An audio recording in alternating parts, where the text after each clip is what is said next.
Halo semuanya, dalam pembelajaran kali ini kita akan membahas mengenai zaman hidup Buddha di Indonesia, khususnya mengenai teori-teori masuknya agama Hindu-Buddha di Nusantara. Nah, seperti yang kita ketahui sebelumnya, pada masa praaksara itu manusia belum mengenal tulisan. Memasuki zaman aksara yang ditandai dengan adanya prasasti-prasasti berhurufkan Palawa dan berbahasa Sangskerta ini menandai bahwa manusia sudah mengenal tulisan. Lalu apa hubungannya dengan Hindu dan Buddha di Indonesia? Nah, huruf Sangskerta dan bahasa Palawa ini adalah huruf dan bahasa yang hanya dipergunakan oleh para Brahmana. Para Brahmana ini adalah para pendeta agama Hindu. Oleh karena itu, ini merupakan tonggak sejarah. Kedatangan Hindu-Buddha ke Nusantara ini adalah tonggak sejarah bahwa Indonesia telah mengenal tulisan karena adanya pengaruh Hindu-Buddha dari luar. Seperti yang kita ketahui bahwa peninggalan-peninggalan Hindu-Buddha ini banyak sekali di Nusantara. Salah satunya adalah Candi Borobudur yang merupakan representasi dari agama Buddha, yang kalian bisa lihat kalau misalkan ke Candi Borobudur tuh relief-reliefnya menggambarkan tentang kisah atau perjalanan dari Siddhartha Gautama itu sendiri, atau tokoh gitu, bapak gitu dari agama Buddha.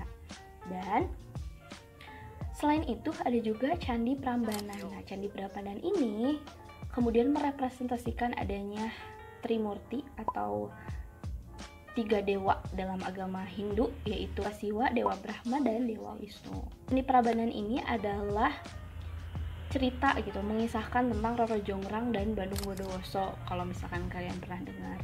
Selain itu, dalam cerita-cerita wayang juga sebenarnya kayak Mahabharata gitu-gitu tuh ada unsur masuknya Hindu ke Nusantara. Sebelum membahas lebih detail lagi mengenai teori masuknya Hindu-Buddha ke Nusantara, kita akan membahas dulu nih mengenai lahirnya agama Hindu dan Buddha. Kita mulai dari lahirnya agama Hindu terlebih dahulu. Agama Hindu ini lahir dari peradaban lembah sungai Indus di wilayah India, yang mana ada dua suku bangsa di sana, yaitu bangsa Arya dari Eropa Timur yang datang mengunjungi penduduk bangsa Dravida yang memang pribumi atau menetap di wilayah lembah sungai Indus pada saat itu. Akhirnya di sanalah berkembang suatu agama, ajaran kepercayaan, yaitu agama Hindu. Nah, tadi sempat dijelaskan sedikit bahwa dalam agama Hindu ini dikenal dengan tiga dewa, yaitu Trimurti. Ada Dewa Brahma sebagai dewa pencipta alam semesta, Dewa Wisnu sebagai dewa pelindung, dan yang terakhir adalah Dewa Shiva atau pelebur, perusak gitu ya. Pasti harus siklusnya kan harus gitu ya, ada yang melindungi, ada yang mencipta, dan ada yang pelebur. Selain itu, agama Hindu ini merupakan agama nasional bangsa India dan juga agama yang memiliki kasta atau caturwarna berdasarkan pekerjaan dan intelektual mereka. Kasta yang pertama itu adalah kasta Brahmana. Jadi jangan sampai ketukar Brahmana nih, karena ini banyak banget dibahas dalam pembahasan kali ini. Kalau Brahma itu artinya dewa pencipta, sedangkan Brahmana ini artinya pendeta. Pendeta ini merupakan golongan pertama dalam kasta Hindu. Yang kedua yaitu golongan Ksatria. Ksatria ini merupakan golongan-golongan prajurit dan bangsawan yang di sekitaran wilayah istana gitu hidupnya. Dan yang ketiga adalah golongan Waisya atau pedagang atau para petani. Ini termasuk golongan Waisya. Dan yang keempat, yang terakhir adalah golongan Sudra atau rakyat biasa. Jadi ada 4 golongan kasta dalam agama Hindu, yaitu Brahmana, Ksatria, Waisya, dan Sudra. Kitab agama Hindu sendiri yaitu Weda, berasal dari kata Wid yang artinya pengetahuan. Kitab-kitabnya ini juga bermacam-macam, ada Rigveda, Yajurveda, Samaweda, dan Atharvaveda. Mengenai lahirnya agama Buddha sendiri. Nah, agama Buddha ini lahir dari sosok yang mengagumkan ya, tokoh dari agama Buddha sendiri yaitu Siddhartha Gautama. Mungkin sering dengar. Nah, Siddhartha Gautama ini merupakan seorang putra mahkota dari Raja Shuddhodana dan Putri Maya, yang mana selama hidupnya dia nggak pernah keluar dari istana selama seperempat hidupnya mungkin ya. Dia selalu tinggal di istana dengan kemewahan, dia nggak pernah lihat dunia luar, dia nggak tahu rasanya sakit dan lain sebagainya. Alhasil, suatu hari dia keluar, dia ngelihat bahwa di luar sana tuh ternyata banyak sekali masyarakat yang kekurangan, kemudian memiliki penyakit-penyakit yang belum dia kenal sebelumnya. Jadi memiliki kesakitan-kesakitan dan masalah-masalahnya sendiri, tidak seperti yang ia lihat di dalam istana. Akhirnya suatu hari dia bertapa di Bot Gaya, tepatnya di bawah pohon bot, dan dia membentuklah, nantinya berkembanglah agama Buddha, yang mana inti ajaran agama Buddha ini yaitu tentang hidup adalah penderitaan dan hawa nafsu. Seperti itu. Agama Buddha sendiri memiliki kitabnya namanya Tripitaka atau 3 keranjang ajaran. Agama Buddha sendiri ini muncul dari Kapilavastu, Nepal. Kan kalau agama Hindu dari India, kalau agama Buddha dari Nepal awal mulanya. Berbeda dengan agama Hindu, agama Buddha ini tidak mengenal kasta dan juga memiliki misi penyiaran agama atau yang sering disebut sebagai Dharma Duta. Kan kalau agama Hindu tadi agama nasional yang khusus untuk negara tersebut, untuk wilayah tersebut. Kalau agama Buddha sebaliknya, jadi ada misi penyiarannya. Lalu mengapa sih agama Hindu dan Buddha ini kemudian menjadi tonggak sejarah manusia-manusia di Indonesia mengenal tulisan? Mengapa pengaruhnya sekuat itu? Nah, mungkin ini bisa dianalogikan dengan kebudayaan Barat atau kebudayaan Korea sekarang ya, atau K-pop. Nah, kalau Korea atau Barat kan itu masuknya lewat media, lewat sosial media, itu udah banyak banget teknologinya sekarang. Nah, kalau Hindu Buddha masuknya kayak gimana sih gitu kan? Karena pada masa itu kan belum ada teknologi, kemudian belum ada sosial media. Maka itu muncullah teori-teori yang menjelaskan masuknya Hindu Buddha ke Nusantara. Jadi agama ini tuh dulu sempat boom gitu, sempat booming banget di Nusantara. Makanya pengaruhnya besar banget. Munculnya teori ini juga karena adanya kesenjangan dengan kenyataan. Yang mana teorinya itu ada 4, yaitu teori Wasya, Ksatria, Brahmana, dan teori arus balik. Yang pertama adalah teori Wasya. Teori ini didukung oleh para tokoh yaitu N.J. Krom dan Jisude. Yang mana dijelaskan bahwa masuknya agama Hindu Buddha itu dikarenakan adanya para pedagang yang berlayar ke Nusantara. Hal ini dengan dibuktikan karena Nusantara itu sempat menjadi letak strategis atau tempat transit dari perdagangan antar Romawi dan Tiongkok. Pastinya kan ketika transit mereka bertempat tinggal dulu sementara di wilayah Nusantara.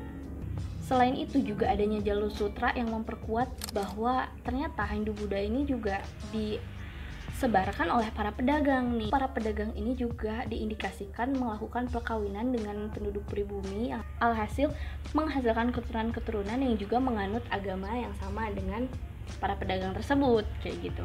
Namun, teori ini memiliki kelemahan bahwasanya yang hanya bisa menguasai huruf Palawa dan bahasa Sanskerta itu adalah hanya kaum Brahmana atau pendeta. Dan para pedagang ini menggunakan bahasa Prakerta yang tentunya berbeda nih sama prasasti yang ditemukan oleh para ilmuwan gitu kan. Jadi kelemahan dari teori Wasya itu bagaimana bisa mereka menyebarkan agama sedangkan mereka sendiri tidak mengerti bahasa Sanskerta dan huruf Palawa. Lanjut saja untuk teori yang kedua, yaitu mengenai teori Ksatria.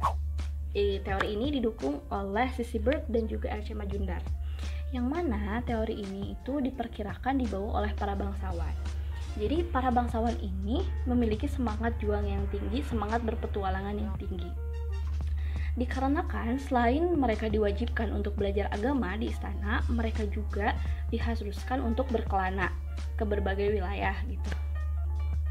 Dan kemungkinannya besar karena ksatria ini kan belajar bahasa Sanskerta dan huruf Palawa yang diajarkan oleh para Brahmana karena mereka diwajibkan untuk mempelajari agama. Jadi masih ada indikasi bahwa yang membawanya ini adalah para ksatria atau para bangsawan. Selain itu juga dikatakan bahwa sempat ada kekacauan politik di India yang menyebabkan para bangsawan ini pergi keluar daerah. Dan juga para ksatria ini diceritakan dalam epik Ramayana yang katanya para ksatria ini mencari Sinta hingga ke Pulau Jawa. Selain itu juga adanya cerita Panji yang juga berisi legenda dan mitos-mitos tentang para ksatria. Namun, kelemahan teori ini adalah tidak ditemukannya peninggalan apapun bahwa mereka sempat datang, dan bahkan pada awal-awal ditemukan prasasti itu tidak ada bukti yang menjelaskan bahwa pernah ada penaklukan dari para ksatria ke wilayah Nusantara. Karena kan para bangsawan yang datang ke Nusantara ini pasti mau gak mau dihormati dong gitu harusnya. Namun di sini tidak ada peninggalan sama sekali. Selanjutnya, teori yang ketiga yaitu teori Brahmana yang didukung oleh Van Leer, yang mana teori ini kekuatannya pasti karena para Brahmana ini adalah satu-satunya yang paling menguasai bahasa Sanskerta dan huruf Pallawa. Selain itu, katanya para penduduk Nusantara itu juga banyak mengundang Brahmana-Brahmana dari luar negeri untuk berkunjung dari India gitu, khususnya untuk berkunjung ke Nusantara. Nah, namun sangat disayangkan kekurangan dari teori ini adalah bahwa bangsa Brahmana, para pendeta ini sebenarnya tidak diperbolehkan untuk keluar wilayahnya gitu, untuk keluar dari pulaunya, tidak diperbolehkan untuk menyeberangi lautan. Jadi itu kekurangan dari teori Brahmana.